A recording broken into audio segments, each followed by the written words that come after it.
Well, he's a cutie pie. I might put him in Potomac. Okay, yes. Yeah, he can come right on to Potomac.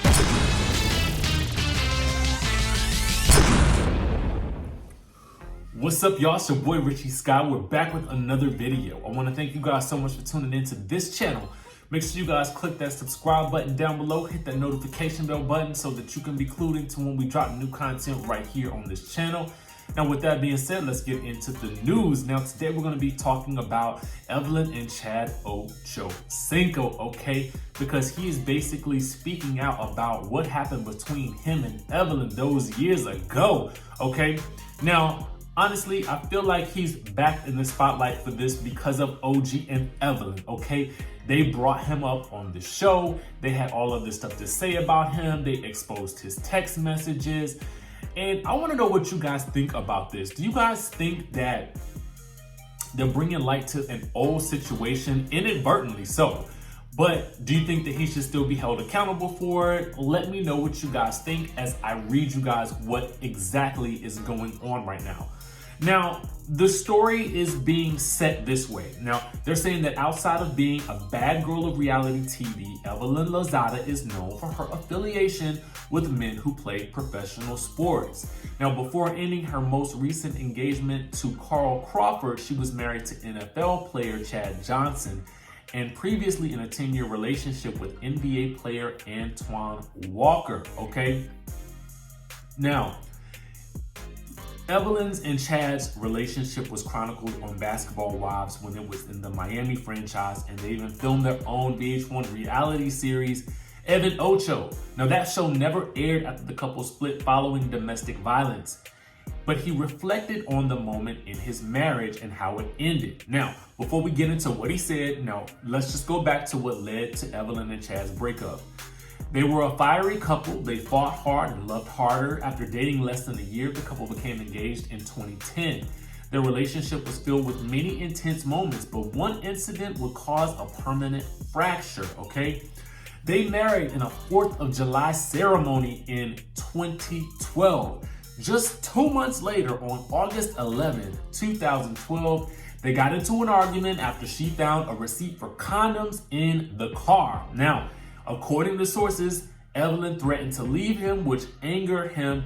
And then what happens next was violent and unexpected. He headbutted her, leaving her with a large laceration on her forehead, which required stitches and treatment at an emergency room. Now, he was arrested for domestic battery and was later released from the Miami Dolphins. She filed for divorce like 3 days later.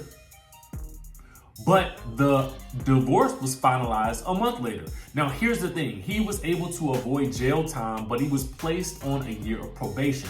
But he failed to meet the requirements of his probation by completing the batterer's intervention program that he was assigned.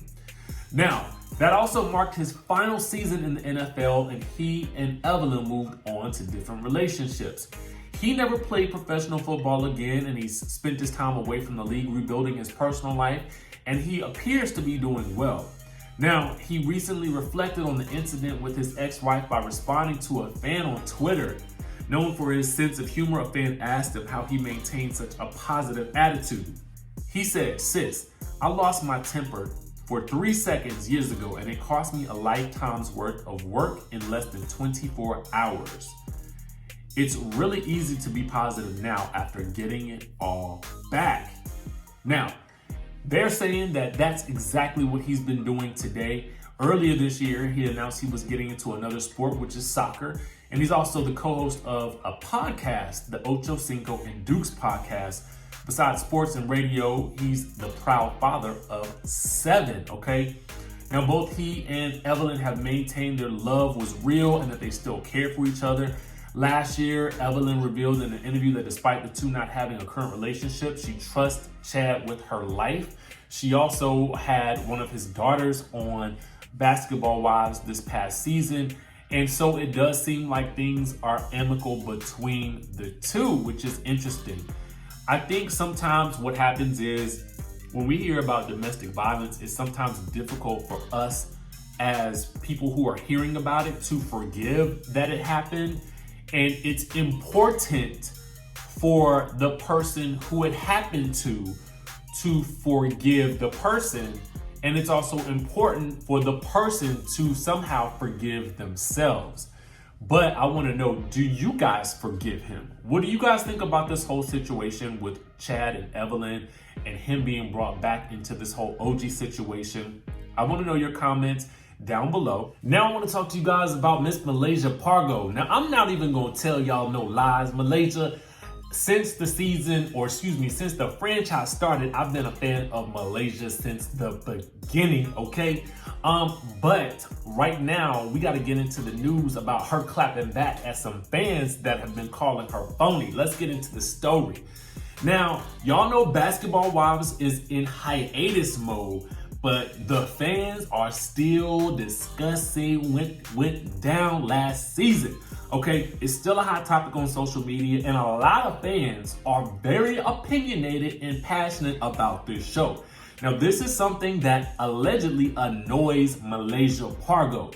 She recently stated that she can't understand why people can't move on now that the latest season has wrapped up, okay? So now she has no problems clapping back at her critics, okay? After a fan called her phony. So this is what happened. Now, y'all know she's been getting a lot of backlash from fans, and some don't like how she handled Kristen and Cece's falling out. It seemed to most people that she seemed to side with Kristen, and even Byron Scott questioned Malaysia's loyalty to the fam. And others didn't like the exchange that she had with OG at the reunion, you know, basically saying that the cast issues with OG had nothing to do with colorism. OG clapped back and accused Malaysia of bleaching her skin. Malaysia then took to social media to prove that she is not bleached. Now it's going down with the fans on Twitter, okay? Malaysia posted this: "I'm not a fan of phony vibes and weird energy. Hashtag Malaysia moment." Now, somebody responded, "You're so phony, you should know." And she said, "Rather be phony than facially challenged." Mic drop, okay? Listen, I want to know what you guys think about this whole situation with Malaysia.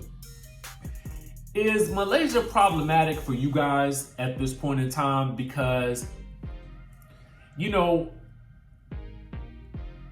for whatever reason, she seemed to frustrate a lot of fans this season. And I can sort of see why to some degree. But I want to know what you guys think down in the comment section below. How do you feel about her with regards to, you know, people sort of saying, people still talking about the show? To me, I'm going to explain it to you guys like this. If I was on a reality TV show and the show had gone off the air and fans were still in an uproar about it, I would honestly be happy. Because whether they're talking good or bad about you, they're actually talking about you. And I don't subscribe to this belief that like Shawnee said, that the people are way too invested in the show. To me as a creator, that is what we live for, is for people to feel invested in what we're doing. I say it all the time. People comment crazy stuff to me on YouTube. I don't clap back. I honestly try not to clap back at anybody. Sometimes I get a wild hair, and maybe that's the type of day she had here. But by and large, I'm kind of like, well, if you felt that strongly that you needed to write a passionate response or some type of insult, that means you watch the content. That means you are in some way, shape, or form watching and viewing. So ultimately, I mean, enjoy the view. I mean, that's really how I feel like she should sort of take this. Like, people are invested in what you're doing. You should feel happy about that. The fans are what make the show, and without people being invested, then you don't have a job. So I guess I want to know what you guys think. I mean, is it worth it to clap back at people when they make nasty comments to you on social media? Should she even go there with anybody, or do you feel like the guy or the girl, whoever made the comment, had a point in that Malaysia is phony? You know what I'm saying? I want to know what you guys think about it. I feel like I'm going to give you guys my honest assessment. I think that in my mind, I feel like Malaysia made the smart play. In the sense that if your friend gets fired from the job, do you still want your job?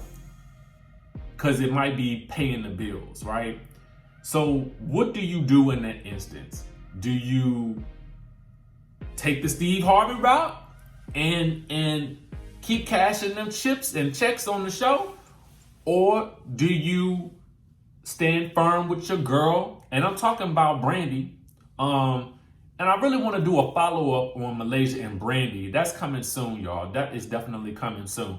But let me know what y'all think down in the comment section below. Give me your thoughts about this and the OCHOCINCO situation. And with that, I will see you guys in the next video.